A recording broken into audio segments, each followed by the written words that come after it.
Hey, what is up, you guys? It's your boy straydog here. We're back at it again with another video. Good morning, good afternoon, good evening to whatever time you're watching this. So for this one, we have another video coming from Giguk. This is Slime Isekai, the best kind of Isekai anime.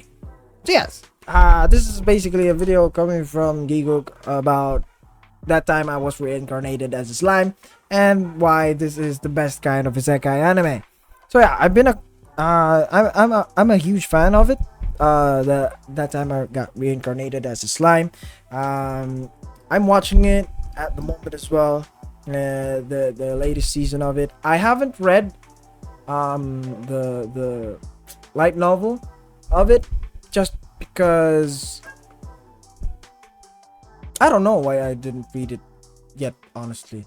But anyways, I like because I started maybe the reason is that I started watching it on anime and I wanna like finish watching it via anime and not I don't know, it doesn't make sense. But anyways, let's get right on with the video. Subscribe to the channel if you haven't already, but let's go. This video is sponsored by Bookwalker. To say that the Isekai genre is a bit saturated nowadays is a bit like saying there's quite a lot of stars in the sky, or the amount of little sisters in anime these days is a bit cancerous. Ever since it became acceptable to sell an Isekai show over a simple gimmick, it's like authors have been trying to one-up each other with weirder ideas that sell itself by making the audience go, nah, that's no way that's a fucking thing. In another world with my smartphone. In another world with my smartphone again. Pregnancy in another world. A cicada being reincarnated as a dragon, reborn as a vending machine.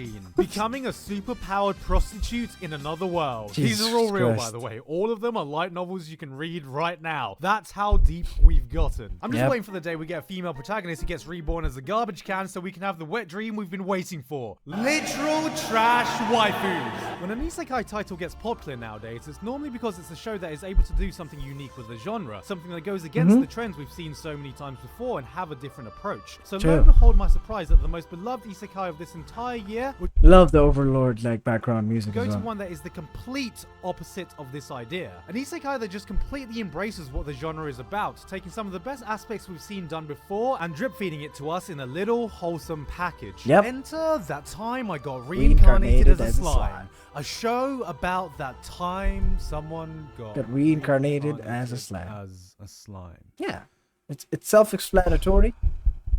But yeah. Remember when I said Bunny Girl Senpai had a stupid title for having nothing to do with the show?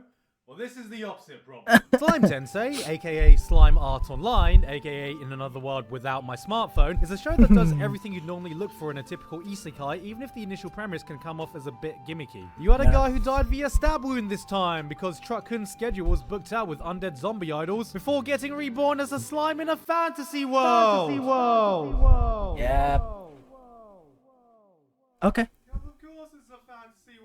The initial thing that draws you into the show is that gimmicky hook and the light-hearted comedy. You had an all-powerful dragon who's actually a tsundere, a guy whose dying wish is for a bro to destroy all the porn on his computer, as any of us should be worried about Rest before in we peace. die. And the amusing idea of, lol, XD, people are getting owned by the least threatening-looking slime in existence, ha ha ha ha. But my main concern was what it would do differently once the novelty of just having the protagonist be a blue blob wore off. And it turns out the answer was nothing. The brilliance of this series comes not from what it does to make it unique and stand out from other shows of the genre, but from what it fully embraces from isekai and runs with. Our slime friend is completely overpowered with a myriad of abilities that makes him one of the most powerful beings in this world, with woman falling at his feet, even though he doesn't have feet, acting like, this is a pit of slime. You guys will get in it.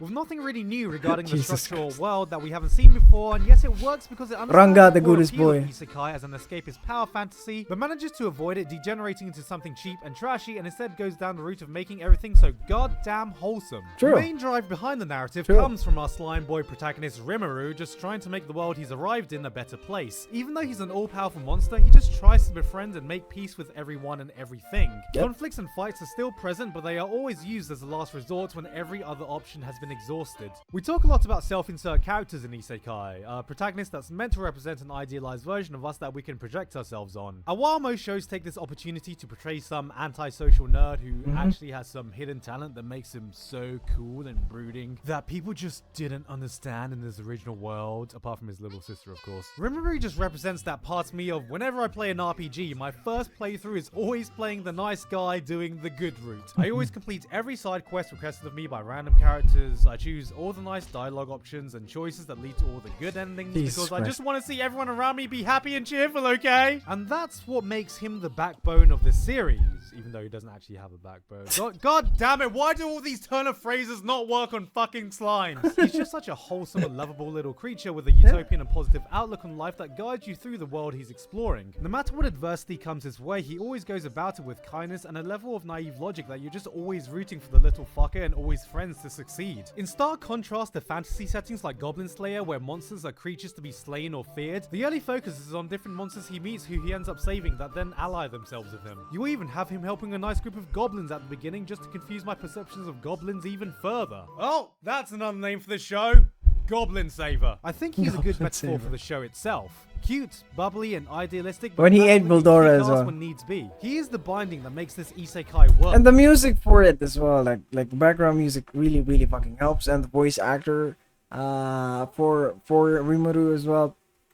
Even if all the girls want him, it doesn't feel like trashy harem based because of his genderless form. So despite the fact he can be swimming in a sea of bouncy tits, it somehow just comes off as adorable. However, there is one other thing that really drew me to the series, which I thought the early episodes kind of hinted at, and because I wanted to see if I was indeed correct in my assumption, I did what any impatient degenerate would do. I read ahead in the manga and of course. I didn't though. Like, I haven't read the manga or the light novel as well. So yeah.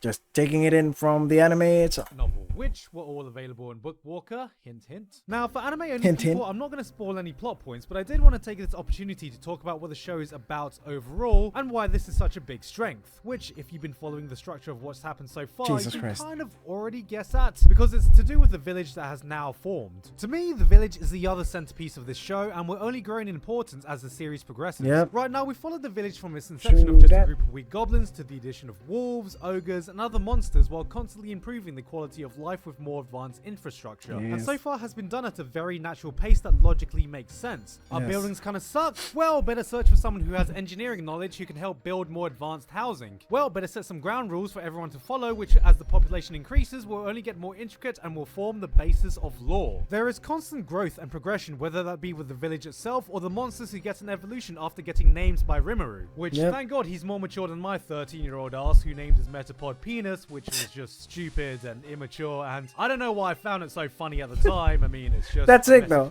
Something Penis I would do. Using Harden. Jesus. Fucking hell. God damn it, why do I still find this funny? This also ties into the world building. What I like about the world building is that the world of slime is pretty much as grand as any isekai fantasy story, but it's done at a gradual pace, expanding bit by bit as the size and influence of the village itself grows. Never hitting you with too much information at once, but we don't know this right at the beginning of the show when it's just a small scale story of a slime becoming the leader of a village hidden in the leaves.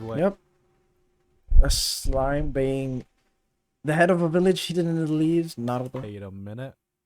Is this the fucking prequel to Naruto? Eventually, the village grows to a point where more complex and intricate issues need to be considered, and this is what I found really interesting. We get the formation of culture, the development of science, and then you have politics and public relations to consider. Trade agreements, resource management. The entire show is essentially like watching someone play a game of Civilization from the beginning, trying to get a culture or diplomacy victory. And judging from the length of the series, it'll probably last as long as a game of Civilization 2. Of course, his approach to this is a simplified utopian fashion, but that's what makes it so wholesome and satisfying to watch. It feels good watching a civilization grow where everyone can work together to overcome their problems instead of fighting against one another. And I'm sure this could be a turn off for some people, but I appreciated how easily certain things could get resolved instead of just faffing about with it, so that I could see progression towards the final goal, which I'm guessing is gonna be world peace. In that sense, that time I got reincarnated as a slime can almost be seen as the anti-overlord, or maybe they're just exactly the same show, but this is just the Paragon route playthrough. In fact, Paragon playthrough.